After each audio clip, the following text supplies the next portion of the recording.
Mercado internacional é o nosso destaque aqui no Pecuária BR. Você se lembra, viu aqui conosco, a suspensão temporária das exportações brasileiras de carne suína e de frango pela BR Foods, que acabou sendo envolvida numa das fases da Operação Carne Fraca, chamada de Operação Trapaça. A gente falou muito sobre isso aqui.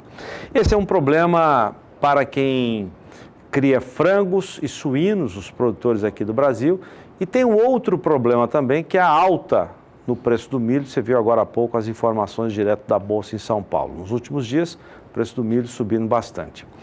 Nós vamos falar desse mercado internacional com um consultor de comércio exterior, o professor Aldo Barrigossi, que está aqui conosco. Tudo bem, professor? Tudo bem. Boa tarde, não, quase boa noite, né? Boa noite, é verdade. Todo mundo que está no Brasil inteiro. E é verdade. Prazer estar aqui com vocês e falar um pouquinho sobre esse mercado do agronegócio como um todo. É verdade. Professor, na sua avaliação, teve impacto em função dessa operação, dessa suspensão? Deveremos ter ainda problemas por causa dessa ação da Polícia Federal? Zaidan, é importante a gente dizer que entre o complexo carne, né, a bovina, a suína e frango, a que mais sentiu, que mais teve reflexo negativo, inclusive teve uma redução em relação aos abates, mas as exportações cresceram, foi a carne de frango, foi a que mais sofreu com isso. E sofre também quem está lá na ponta, o produtor, porque esse sistema ele é integrado e o frango, depois de pronto, você tem que vender ele, independente do preço que o mercado está pagando. Aqueles que têm contrato com os abatedouros, com os frigoríficos, ele tem os preços garantidos. Aqueles que não têm, que arriscam, né, com contratos avulsos, eles acabam ficando sujeitos ao mercado de forma geral e isso tem reflexo diretamente na questão da quantidade de abates. Isso é uma coisa que vai ser temporária, como as suspensões das exportações, ou deve se prolongar por um tempo maior, na sua avaliação? O Brasil ele vem procurando estreitar ainda mais os laços com os compradores, né? Foi anunciado essa semana que a União Europeia é bem provável que não compre a nossa carne de frango, que coloque aí algumas restrições. Isso é preocupante porque a União Europeia ela absorve 2,5% do que o país vende para o mundo. Quer dizer, em 2017 nós vendemos um pouco mais de 6 bilhões de dólares, 6,4. A União Europeia comprou 150 milhões de dólares, né? É um número significativo perante o mercado. E esse mercado é um mercado exigente que acaba seguindo regra para outros mercados, como por exemplo para a Arábia Saudita, para o Japão, que são os grandes compradores do nosso país. É uma vitrine, é um modelo. É uma vitrine, é igual o mercado americano como um todo, quer dizer, as exigências de lá acabam tendo reflexo para outros mercados. Nós temos uma missão de empresários brasileiros e também do Ministério da Agricultura, essa semana, por exemplo, na Arábia Saudita, que já sinalizou que pode ter embargos também para esse mercado. Só que eles estão muito baseados em relação a questão do abate halal, né?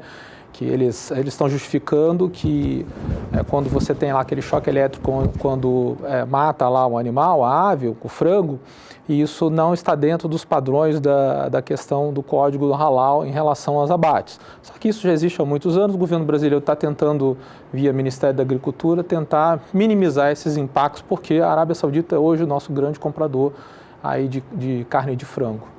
No mercado de carne bovina, a situação é mais confortável hoje. O mercado de carne bovina sofreu também reflexos, mas esses reflexos eles não foram tão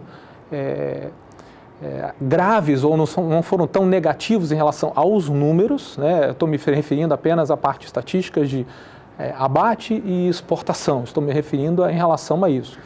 Em relação a isso, abate e exportação, nossos abates eles aumentaram, nós abatemos aí um pouco mais do que 30 milhões de cabeças de boi, lembrando que o nosso país tem 200 milhões de cabeças. E em relação às exportações, as nossas exportações também cresceram, quer dizer... Então assim, indo muito bem, não é? No que se refere à parte estatística, os números foram positivos.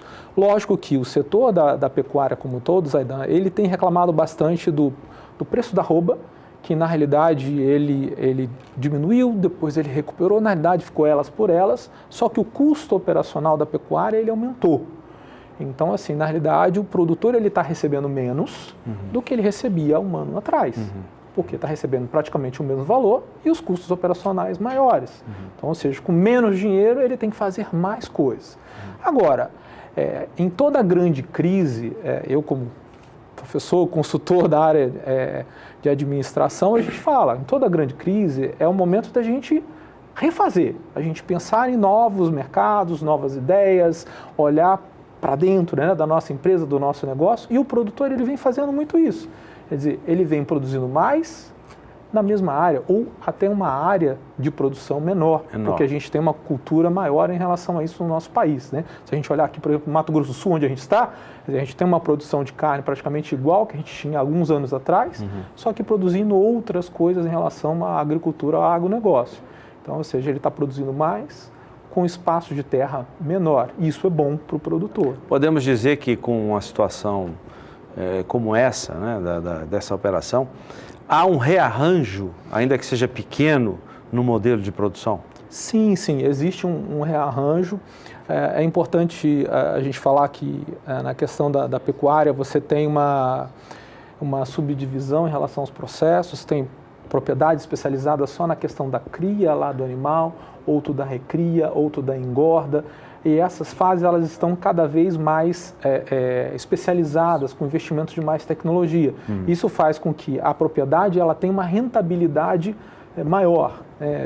Eu ministrei uma aula há um tempo atrás de pós-graduação, aí uma das alunas era uma veterinária que tinha uma fazenda aqui no interior do Mato Grosso do Sul, que era especializada só em produção de bezerros. Quer dizer, virou especialista só nisso e ela falava nessa fase da pecuária com uma propriedade que eu fiquei assim encantado, que eu nunca tinha visto aí nos meus anos de vida e experiência por aí. Então, quer dizer, há uma especialização em relação aos processos.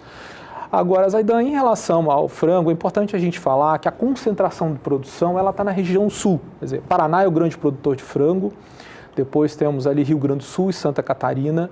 Esses estados eles representam 60% da produção nacional e um pouco mais de 60% das nossas exportações.